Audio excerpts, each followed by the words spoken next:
of this earth is going to stop me from broadcasting.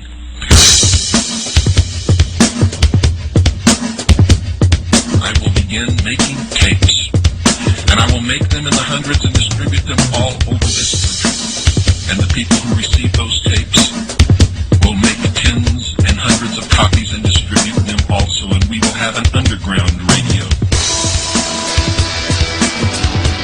Beyond a doubt, I think the work that introduced Bill Cooper to the world has to be Behold the Pale Horse.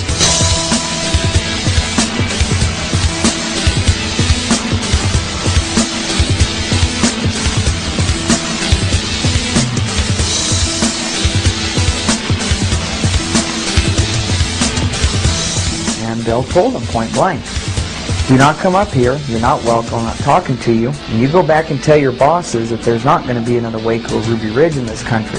Marty, Scott, this all happened in a little town called Eager, Arizona, which is just on the eastern side of the state of Arizona. It's almost on the border of New Mexico. This is what we know so far. Sheriff's deputies, we understand, were trying to serve some type of arrest warrant on a man by the name of William Cooper. He's also known as Bill Cooper. Do you understand what I'm talking about?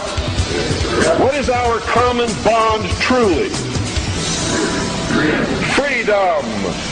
In this case, Bill Cooper was shot to death. We do have a crew en route to Eager, Arizona, and we'll have a lot more coming up on tonight's news.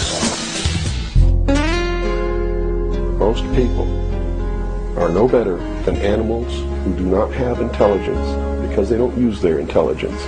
And to these men who control things behind the scenes, you are stakes on the table by choice and consent, and will always be ruled and manipulated and enslaved by people who do use their brains. Bill hated right-wing, hated left-wing, he hated these labels. He was an American. He believed in the U.S. Constitution, and if you were right-wing, you had an agenda. If you're left-wing, you had an agenda. Bill had no agenda. Bill believed in the Constitution.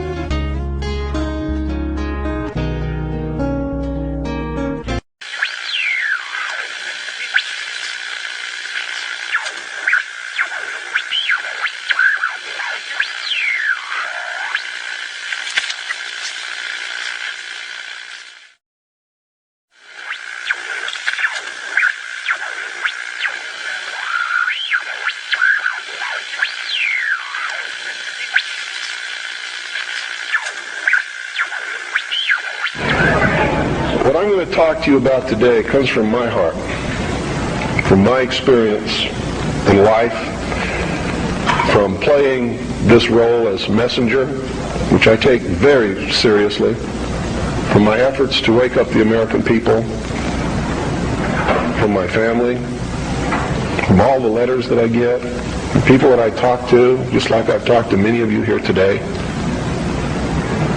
I've learned some things. And I think these things need to be passed on to you. And I think you need to start examining yourself, your agenda, your mission. Who are you? What are you about? What do you believe about America? Is it true? Are you helping to divide us more? Or are you helping to bring us together? Do you really understand what this country is all about?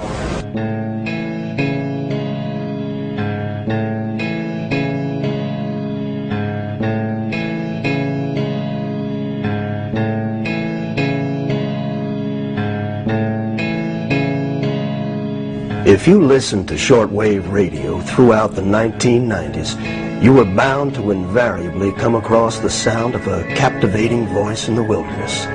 That authoritative and self-assured voice for 5 nights a week would educate us, enlighten us, and most importantly, warn us of things to come. So they disguised their true intent and their true teachings, the esoteric, with a system of exoteric descriptions. Now, to the profane would mean one thing, and to the initiate or the adept would mean quite another. But that was then. This is now. What sort of creature inhabits the modern domain? Who is the modern man? That voice spoke to us of matters esoteric and exoteric, political and supernatural, scientific and lawful. That voice was world-renowned author, radio show host, and ex-Naval Intelligence Officer Milton Wiliam Cooper, otherwise known as Bill Cooper. And that, I was reared in a military family. My father's an Air Force colonel. He's retired now. He was a command pilot. And I traveled all over the world, lived on military bases for most of my life. I was really an indoctrinated individual, you might say. I was as establishment as you could get, as gung-ho, pro-government, pro-America, pro-military. And that's why I went into the military, because that had been so much of my life. I went into the Air Force. I was in the Strategic Air Command for 4 years as an aircraft and missile and hydraulic technician. Bill left the Air Force in 1965 to join the United States Navy. Cooper was a member of the Office of Naval Security and Intelligence, serving as a harbor and river patrol boat captain at Da Nang and the Dong Ha River Security Group, Qua Viet, Republic of Vietnam. William Cooper was awarded several medals for his leadership and heroism during combat, including 2 with V for valor. He served on the intelligence briefing team for the Commander-in-Chief of the Pacific Fleet. It was during this time Bill would witness something that would forever change his life. While we were on a transit from the Portland-Seattle area, on the surface I actually saw, I was the port lookout, and I saw the most incredible thing that I think I've ever seen in my life. And it had such a profound effect upon my view of the universe and the world that we live in, that I wish everybody could experience this. I saw come up out of the ocean, from beneath the surface of the sea, a huge disc-shaped craft about the size of a Midway-class aircraft carrier, which is tremendous in size. Came up out of the ocean and rose into the air and tumbled on its axis and went up into the clouds, and I was awestruck, dumbstruck. And I mean dumbstruck literally. I could not utter a sound. My first impulse was to tell the officer of the deck that I'd seen a flying saucer, and then luckily for me I couldn't talk. So I told the officer of the deck that I'd seen something about 15 degrees off the port bow at a relative distance of about 2.5 nautical miles. And he began to look in that area. And the starboard lookout had heard me tell him this, and he began to look over there. And it did something that, as far as I knew, was absolutely impossible. I'd been in the Air Force. I'd worked on the state-of-the-art of our aviation capabilities. And here I was on the deck of a submarine in the conning tower, and I knew what we had to be able to have to go underwater, and I knew that the two were incompatible. Here's something that came from under the water and flew in the air and performed maneuvers, and then came back down and interfaced with the water at tremendous speed and remained intact, which realistically it never touched the water. The water sort of magically opened up in front of it, but something had to interface with that water. Anything that we had that interfaced with the water in that manner would have been disintegrated. It's like hitting a brick wall. So I was looking at a technology that, as far as our laws of physics and what we knew at that time, didn't exist. This was in 1966. But when we reached Pearl Harbor, we were not allowed to go ashore to go on liberty, even though we didn't have the duty. And about 2 hours after we berthed at the submarine base, a commander for the Office of Naval Intelligence came on board and debriefed each one of us individually in the captain's stateroom. And the ultimate outcome of the debriefing was that we didn't see anything, we didn't hear anything, and we had to read rules and regulations that told us that if we ever talked about what it was that we didn't see, that we could be imprisoned, we could be fined $10,000, we could lose all pay and allowances due or ever to become due. And I learned at that moment that the United States Navy didn't want anybody to know about what we saw, and that severe consequences could come down around the neck of anybody who did. This one event had started on what would become a lifelong quest that would lead him into investigative territories such as extraterrestrial life, high-level government cover-ups, and the role secret societies play in all these scenarios. Bill had begun to publicly discuss his findings only to lose his leg after being forced off the road by people who would later visit him in the hospital, telling him to keep quiet. Bill went public once again, but made sure this time he was protected. Originally back, I guess when Bill was first starting to release all of this material, he had released a document called The Secret Government, subtitled The Origin, Identity, and Purpose of MJ-12. And Bill had spent a considerable amount of his fortune at that time, well, there was any fortune, but a considerable amount of his money, into the tens of thousands of dollars, to get this document released and disseminated across North America and the world. So he had mailed it to all sorts of congressmen, key political figures, as well as some friends and family and things like that, just so people would have this document in their hands. And that's how I protected myself, or at least that's what I thought would protect me, and so far it's proven to be right, was that if I got literally in front of the public overnight, in front of a large public, that they wouldn't do anything to me because it would substantiate what it was that I'm saying. And they certainly don't want to do that. It would also create a martyr.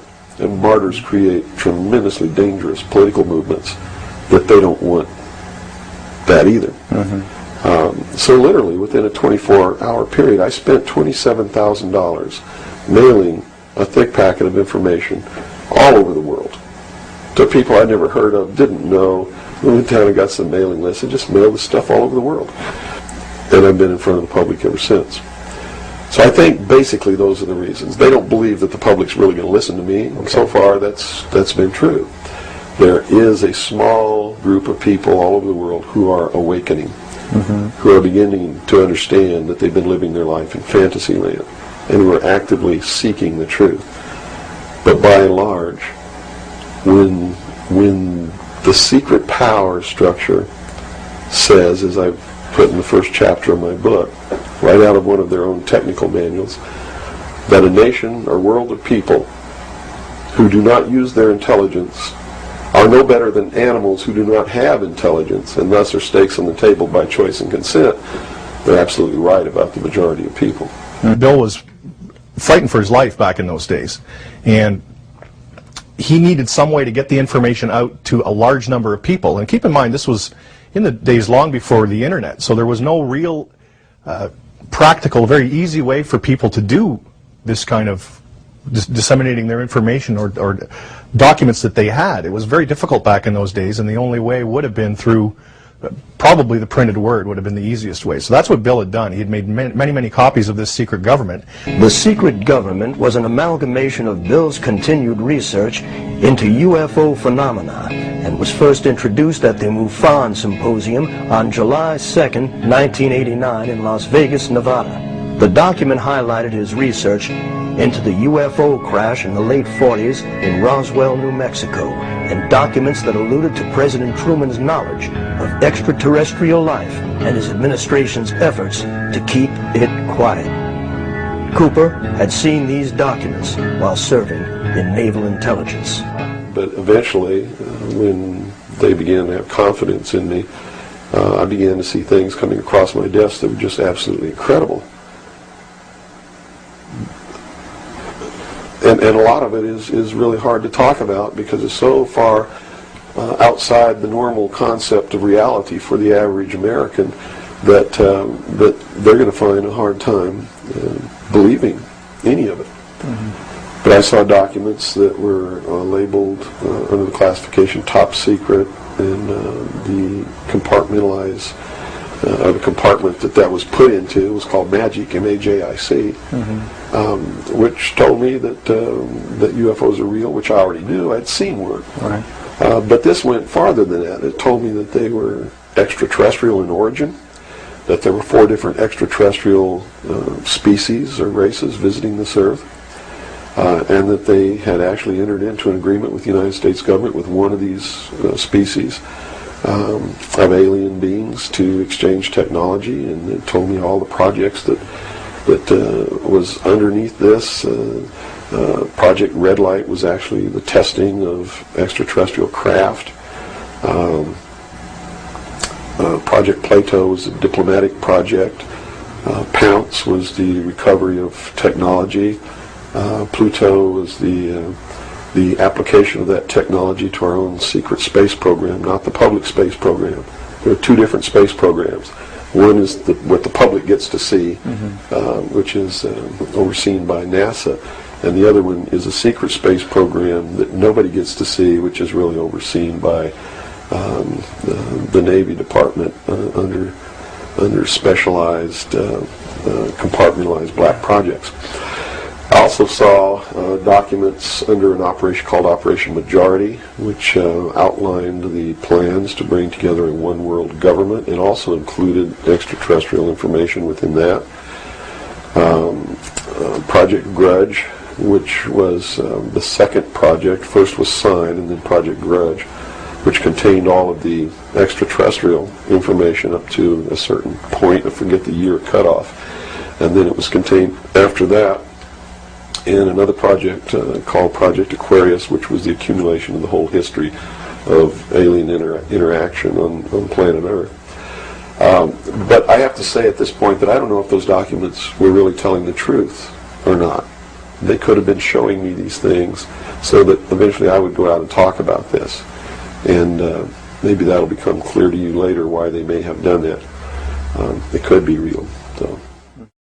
Bill, at this time, was acquiring a reputation as a UFO specialist.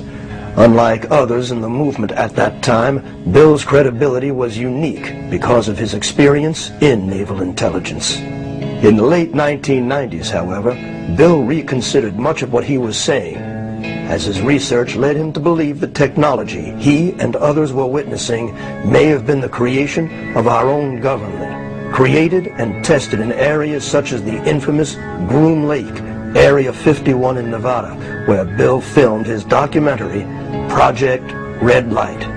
Bill was actually the first one to go to Area 51 and start filming some of these UFOs or alien spacecraft, whatever they may have been. Bill always maintained that it was a military base, which it is. We all know that now. In the early days, the U.S. military refused to even acknowledge it existed until Bill Cooper got a satellite photograph from the Russians, which proved it existed. We could see the landing strips, all this kind of stuff, and clearly there was some sort of infrastructure there. There were buildings, and something was happening. So Bill decided, for a number of years, was taking expeditions up to Area 51, and he would take people there, and maybe one night they wouldn't see anything at all, but most nights there was some UFO activity. Doyle Shamley, a Gulf War veteran and Army reservist, had paralleled Bill's quest for answers. The two met at a research conference Doyle had been arranging, and soon the two became tight research allies.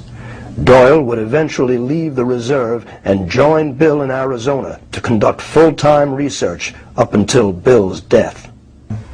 Then he realized his research at the time was heavily with Lars Hansen and many of them in the UFO realm. And he realized that most of them, and a lot of them upon admittal, and I have the documents, admitted to working for, either in the past or still being on CIA payroll.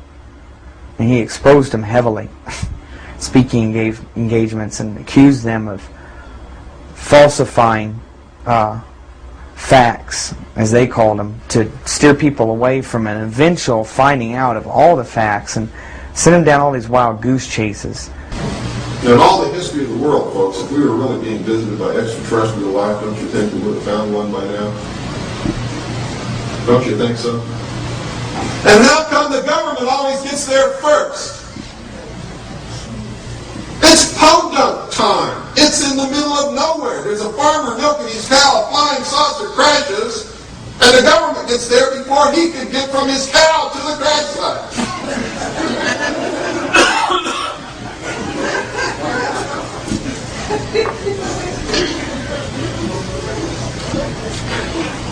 It's ridiculous, and I shudder to think that in the beginning, when I first came public, I may have been misleading somebody along those lines that that this whole thing is being brought about by extraterrestrials.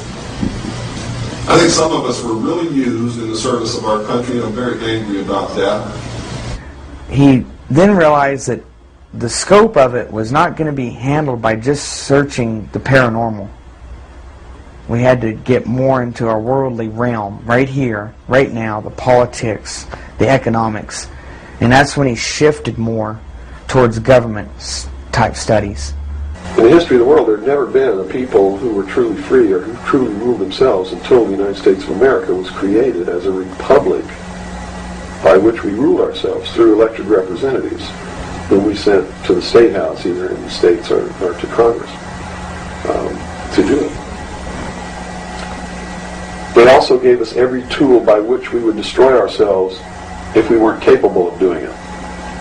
The United States and France, the revolution in this country and the revolution in France, were created to bring about governments which would function as the antithesis to the kings and queens of the world and cause them to topple off their thrones. It also gave man a chance to prove once and for all whether he could rule himself or not. And if he could, fine. That would be the New World Order. If he couldn't, they built the tools into the Constitution to allow them to take it away from us. And those tools are the creation of the federal democracy within the boundaries of Washington, D.C., and the right to contract, through which, if we were irresponsible, we would contract to receive rights from that federal democracy and thus, in return, give up our freedom. And that's exactly what's happening. After lecturing, releasing documents, and doing talk radio for a number of years, Bill had finally synthesized his research, life experiences, and philosophical insights into what would become one of the most popular underground conspiracy books of all time. Behold a Pale Horse. Beyond a doubt, I think the work that introduced Bill Cooper to the world has to be Behold a Pale Horse.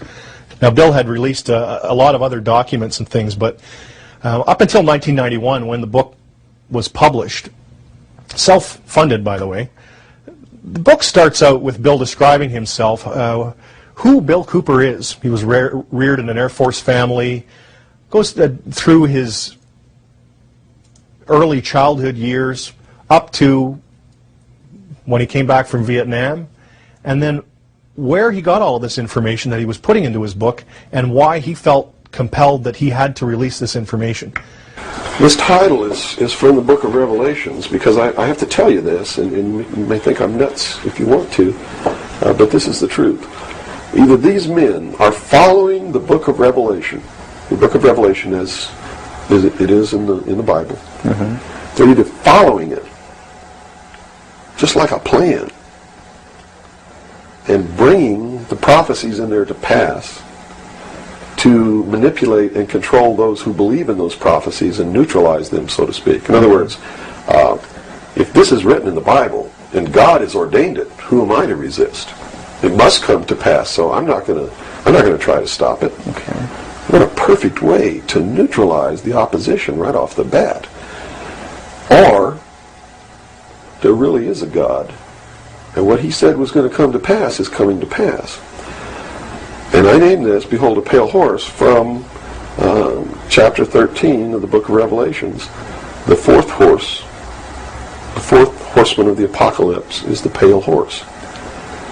And I looked, and behold a pale horse, and his name that sat upon him was Death. And hell followed with him, and power was given unto them over the fourth part of the earth, to kill with sword, and with hunger, and with the beasts of the earth. And that is taking place now today. The fourth horseman is riding across the world now. That's what AIDS is all about. That's what all these little brush fire wars all over the world are all about.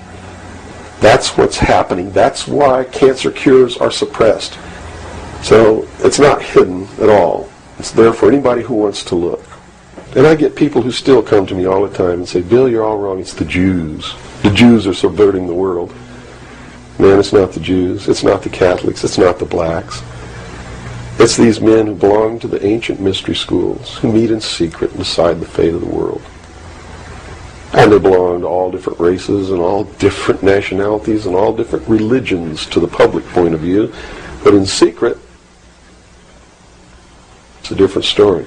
Bill's second major contribution, and arguably his most compelling, was the 42 hours worth of dedicated broadcasts into the history, origins, and agendas of secret societies. The series was simply called Mystery Babylon, and began with an interpretation of the Stanley Kubrick classic 2001, A Space Odyssey.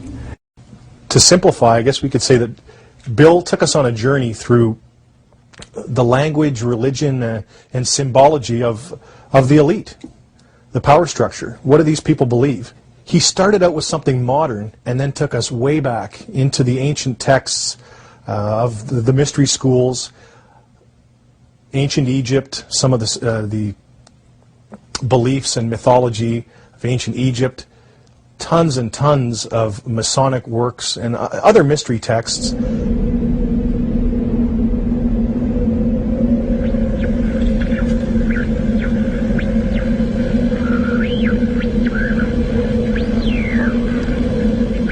You're listening to The Hour of the Time. I'm your host, William Cooper. Tonight, ladies and gentlemen, we begin the origin, the history, the dogma, and the identity of the ancient mystery religions which are now known as the mystery schools. The Order of the Quest, Freemasonry, the ancient Order of the Rose and Cross, the Knights Templar, the Sovereign and Military Order of the Knights of Malta, the Order of St. John of Jerusalem, the Priory de Sion, the Thule Society, are sometimes known as the Thule Society, the Order, the Skull and Bones, the Russell Trust, the Jason Society, the Scroll and Key, the Illuminati, and I could go on and on and on and on. But the most important thing to realize is that they all have been collectively known throughout the ages as the mystery schools, the Illuminati, which literally means illumined ones. They are all one and the same, as you will come to know. And you will understand perfectly how they've been able to infiltrate all of our society. What you hear tonight does not necessarily reflect my views, our beliefs, our religion.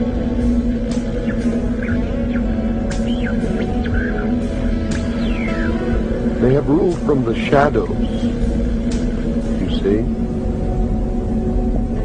And they call themselves the guardians of the secrets of the ages. And their first religion was called astrotheology, or the worship of the heavens. And their first object of worship was the sun. The second object of worship was the moon. And everywhere you see the mystery schools or the mystery religion, you will see the symbols of the sun and the moon, also known as Osiris and Isis. For in the religion of the mystery schools, they believed that man was held prisoner in the Garden of Eden by an unjust and vindictive God. And that man was not told by this unjust and vindictive God that he could have the same powers. And man was set free from the bonds of ignorance by Lucifer through his agent Satan, and many believe that the two are the same. And that's okay, because maybe they are. And that through the gift of intellect, man himself will become God. Now, for those of you who understand what I am imparting to you now, you may not even have to listen any farther, for it explains everything that has ever happened in the history of man, and everything that is happening now, and all that is to happen in the future.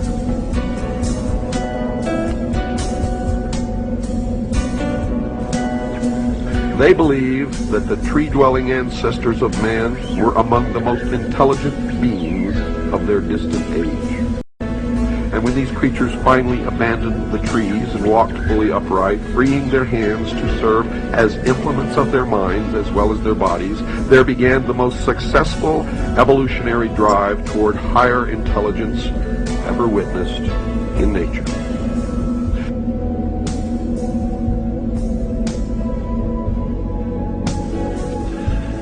Now notice, Lucifer was called the son of the morning star. He was also called the morning star, and there is a great mystery here, because Christ also called himself the morning star. But I have been told by those who have been initiated in the mystery schools that Christ and Lucifer are one and the same being. What you believe, of course, is your own business, and is not my intention to make you believe anything, but rather to impart to you what I have learned over many, many years of study into the secrets of those who worship the ancient mystery religions in secret for thousands of years.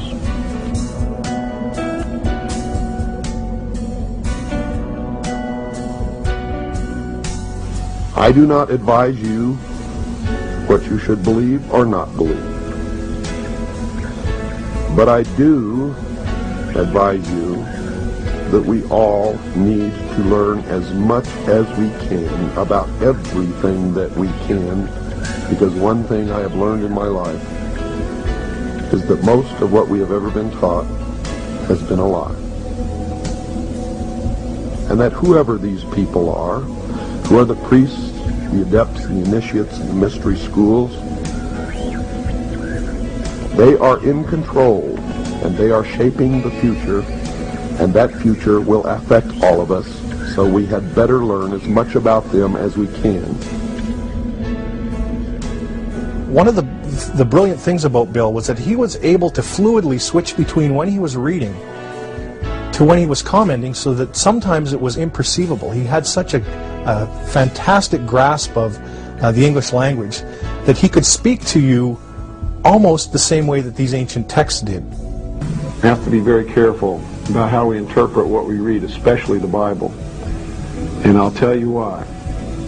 When I research these secret societies, and I research the Bible, and by the way, I'm a Christian, so if you're a Christian, don't think I'm knocking your religion. I'm not. I'm just telling you what I found. I have found that at the very heart and core of all these secret societies lurks the Kabbalah. The Kabbalah is the ancient Jewish mysticism. It is a method of encoding information through a system of mathematics and numbers. It is some of the most ancient knowledge that man has ever possessed, and has been kept secret and given only to those who have proven themselves worthy through the process of initiation. Nobody knows where it comes from. I can tell you this, it was there long before the Jews came along. The Jews just took it and preserved it, and they passed it down, and it's used by everybody, because it's at the heart and core of the secret knowledge, the metaphysics, the real science that none of us know anything about. These people that belong to the secret societies never dared to write down in any language what they knew, what it was that they were guarding, because then someone could steal it, and then the secret would be out. So they devised secret systems of encoding the secrets of the ages, the knowledge, the hidden knowledge, the occult.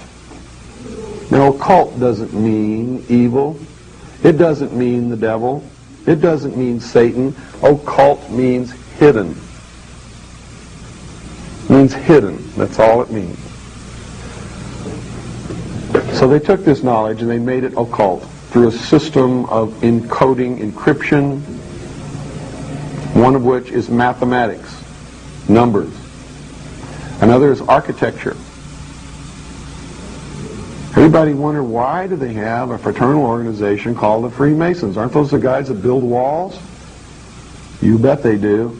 But every wall they build contains the secrets that have been kept and maintained throughout the ages, and it's encoded in the architecture and in the measurements of the buildings and in the mathematical formulas used to derive the geometry, the shape, the length and breadth and height of rooms.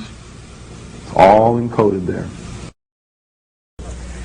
The very word secrecy is repugnant in a free and open society, and we are, as a people, inherently and historically opposed to secret societies, to secret oaths, and to secret proceedings.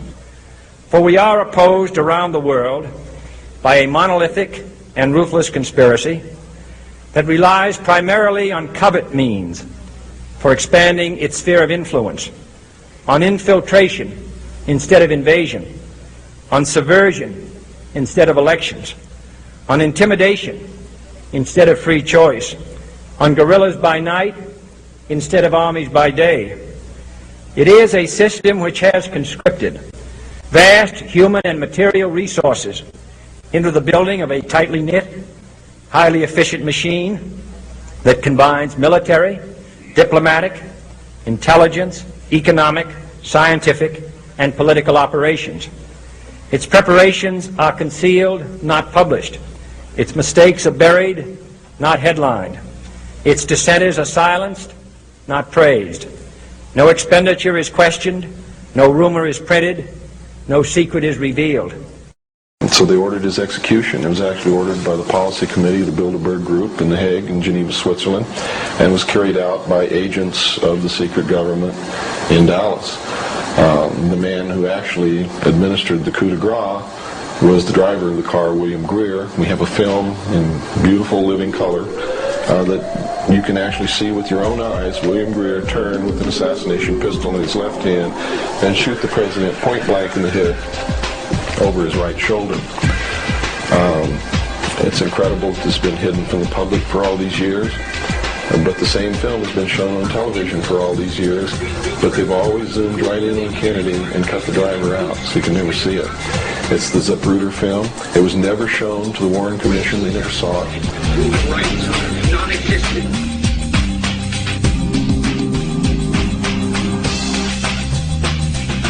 They are created in repressive society, and we are their unwitting puppets.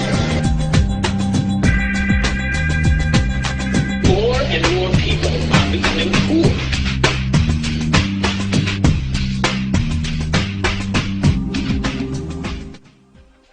By this time, Bill had become a popular lecturer, author, and radio show host.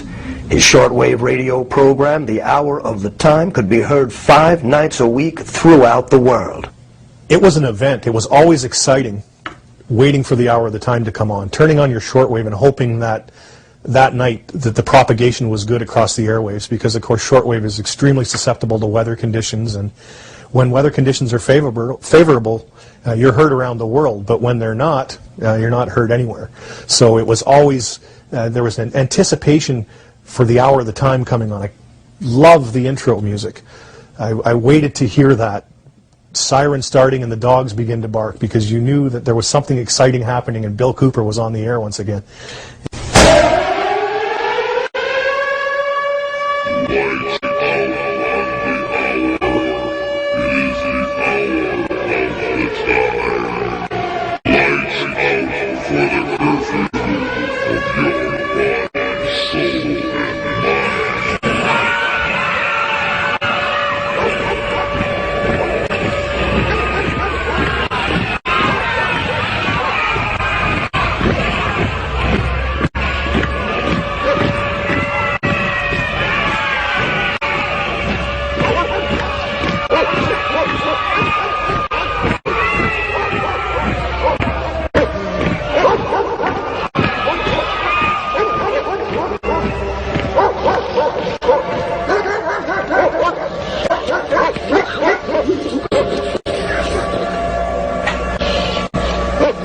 You're listening to The Hour of the Time. I'm William Cooper. For the first time in the history of the world, man was free. Literally, a king and queen in his or her own right.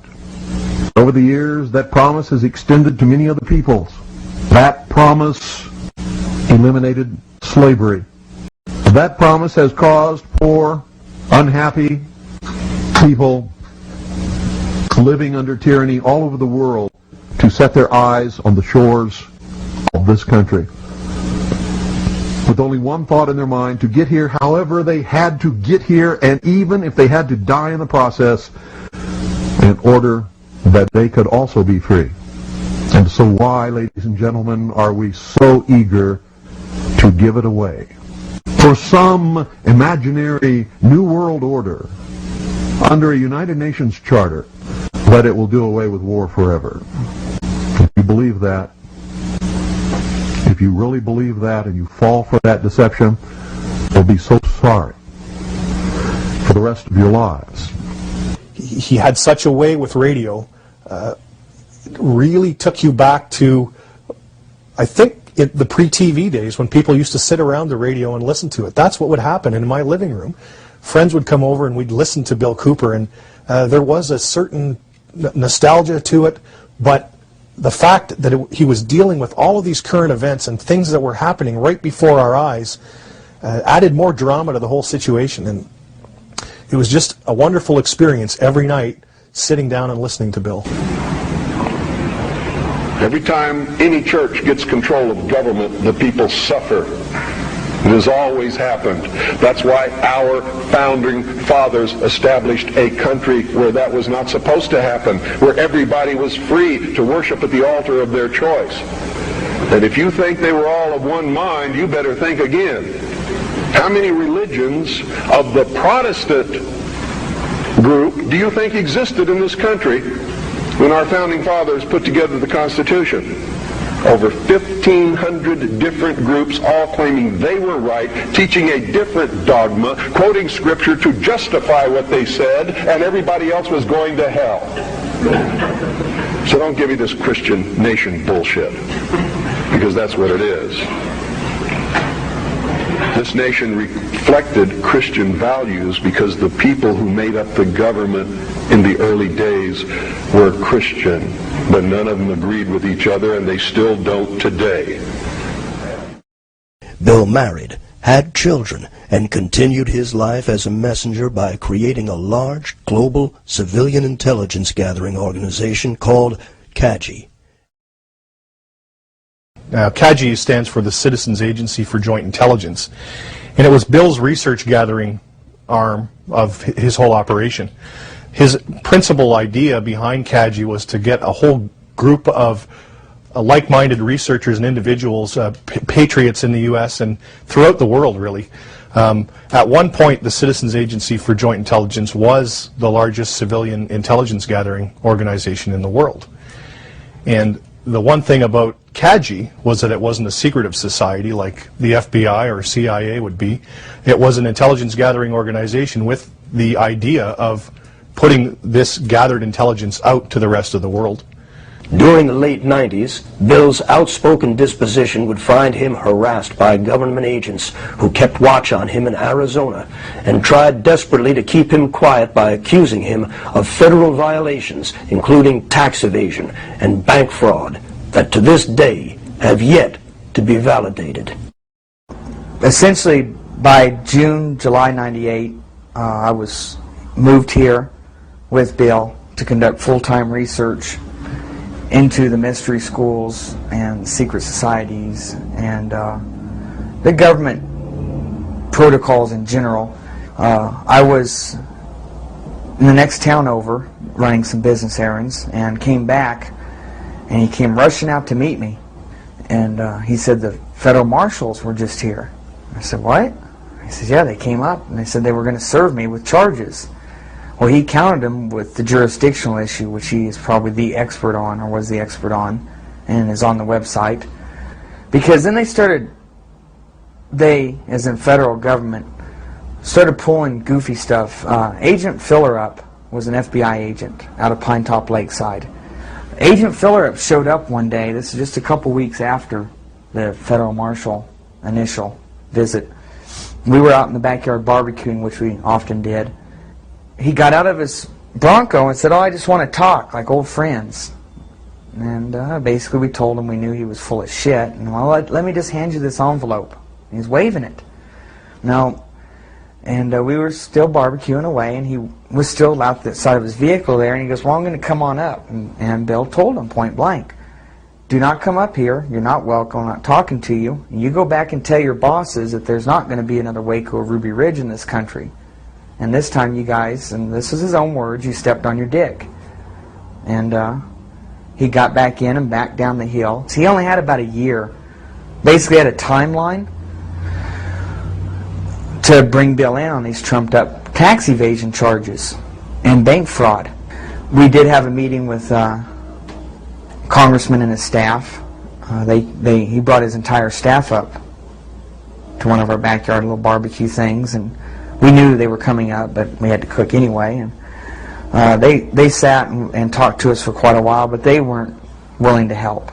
And we were, like I say, always wanting a peaceful end to this and an answer to our jurisdictional questions. And to alleviate this problem, another thing we did was contacted any bank he'd ever dealt with. Car loans, banks, house loans, property loans, anything. Oh, no, here we're glowing customer, paid off early, never late. No fraud in existence. So essentially, when the year came up, that Filler Up was quasi-given as a deadline and nothing had taken place, he was moved on. Agent Filler Up to who knows where, maybe the real Siberia. And things seemed to calm down a little bit. And we were hoping that maybe it would just kind of go away. Unfortunately, things did not calm down. After Agent Filler Up's departure, more agents were assigned to watch Cooper, and Bill was eventually placed in what was known in the 90s as Filegate, where President Clinton ordered unconstitutional investigations into a number of individuals that were deemed a threat. The heat escalated to the point where Bill felt it was necessary to protect his wife and children by placing them in hiding for their own safety. It was now Bill and Doyle fighting the federal government on what seemed to be phantom charges. Towards maybe the last 8 months or so of his life, because of events happening around the world and then culminating in 9/11, as far as world-type events, Bill really turned the heat up on the people that would see this country's demise on his broadcast and on his website. And at that point, a person could tell if they had watched the happenings and knew the facts, not just the crap that was put in a paper here and there about Bill or the situation here, and had done their research, that now it wasn't a matter of if but when for Bill's demise. In August of 2001, a local doctor by the name of Scott Hamlin had reported to local Eager police that he had been harassed while parked on Bill's Hill by a man who followed him, pulled out a gun, and threatened him in front of his wife and kids. Even though it could not be proven that it was Bill, law enforcement now had a reason for serving a warrant for his arrest. Dr. Hamlin had been going up and playing real petty little games at night and up right next to Bill's property. This particular night, he had his family up there, and they claimed they were just up there to watch the lightning storms. But the problem was Dr. Hamlin would really egg people on. He's a real weasel. And Bill had enough of it and ordered him off the whole area. Just get out of here, I'm calling the cops. Now, if Bill wanted to do harm to him, he would not call the cops, obviously. Bill told me about this the next day, and that was pretty much all that was of it. The first warrant was served on September 11th of 2001, but was postponed. It would not be until November of 2001 when the police would finally make an attempt to raid Cooper. Cooper's broadcasts at this time had already been looking into the federal government's compliance in the events of 9/11. One of the things that makes everybody wonder why Bill's life was snuffed out in 2001 was because in June of that year, Osama Bin Laden, who was a relative unknown at that time, Bill had been following the news and found a lot of curiosities and went on the air predicting that there would be a major attack in the United States and that it would be blamed on Osama bin Laden, but he was literally the scapegoat that was being used, not truly behind the attacks. So that, I mean, just a few months before the events of September 11th, and then of course Bill's life cut short shortly thereafter. Supposedly, a CNN reporter found Osama bin Laden, took a television camera crew with him, went into Osama bin Laden's hideout, interviewed him and his top leadership, and he came out and told everybody, within 3 weeks, Osama bin Laden is going to attack the United States and Israel. Now, don't you think that's kind of strange, folks? You see, because the largest intelligence apparatus in the world, with the biggest budget in the history of the world, has been looking for Osama bin Laden for years and years and years, and can't find him. Some doofus jerk-off reporter with a camera crew waltzes right into his hideout and interviews him. And I'm telling you, be prepared for a major attack. But it won't be Osama bin Laden. It will be those behind the New World Order. I wonder what Osama bin Laden's targets are supposed to be. And if they don't, if this doesn't materialize in the next 2 or 3 weeks, it will eventually materialize because they haven't succeeded in getting the guns out of the hands of the American people, nor have they succeeded in taking our freedoms away. And so I can tell you with a certainty, they must do something terrible in order to stop this backlash and regain the sympathy of the mass herds of sheeple out there.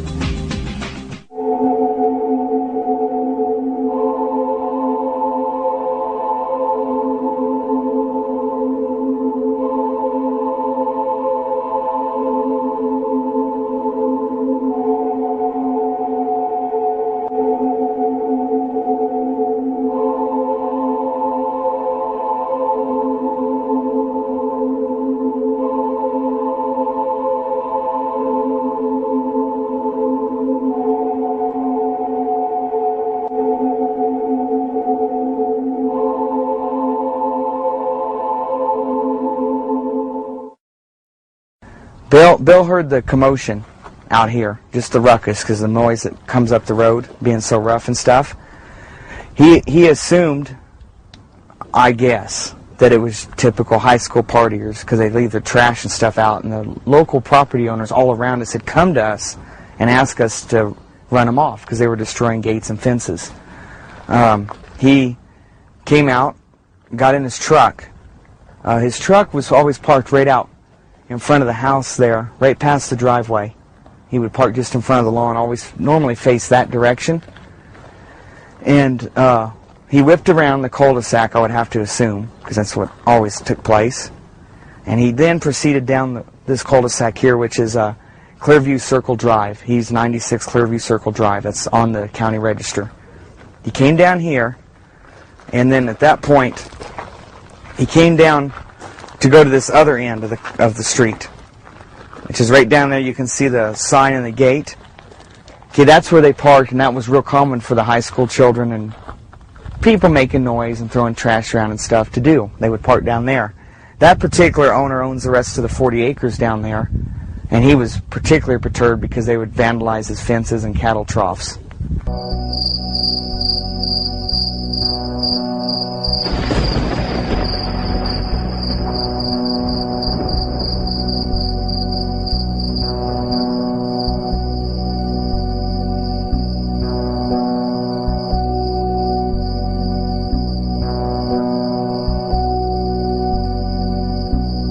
Bill proceeded up this road to this cul-de-sac here where the truck was parked. It was unmarked. No one was in uniforms. They did not identify themselves. That was it. They had said that in their briefings the very next day. They were parked here. They intentionally had a vehicle with an incredibly loud stereo system, and they made a lot of noise themselves, hooting and hollering. Bill came down and told them, this is based on the law enforcement people that told me this, that were involved that night, Bill told them if they didn't leave, he was calling the police, and they shunned him on. So he then turned around to go back to his home up there and call the police. Now, at that point, they were here, and he just basically turned right there, just out on this lot a little bit, and went on back. Right here out of this juniper was a spot. I was told by law enforcement officials that the first deputy came out right at Bill's truck, because he was cruising along slow, watching them more than likely in his rearview mirror, me knowing him very well, to make sure they didn't follow him back over there. He came out, and this is the point where Bill knocked him off sheerly with his arm, not ran over anything. That guy basically just landed on his butt because Bill hit the gas. So he made this little curve here, and this is where he stopped. At this point, according to law enforcement officials, from their briefing, and then plus people on site right then, when he stopped, one more person approached the vehicle, but not running. And that's when he did the open hands thing and a sign of, like surrender or whatever.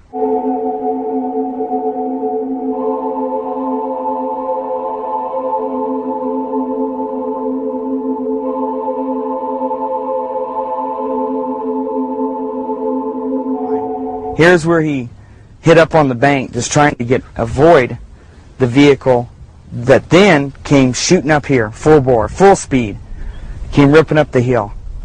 So obviously the people at the end had communications with people down there on the road. Must have verified that Bill had turned around coming back to his house. So they came zooming up here in a vehicle. He's avoiding them. He comes up on this bank. It was testified as that by the law enforcement reports, as well as the evidence on his vehicle that is what happened. The exhaust system was tore off the bottom. He then proceeded right there past the small elms and the driveway to the front of his yard.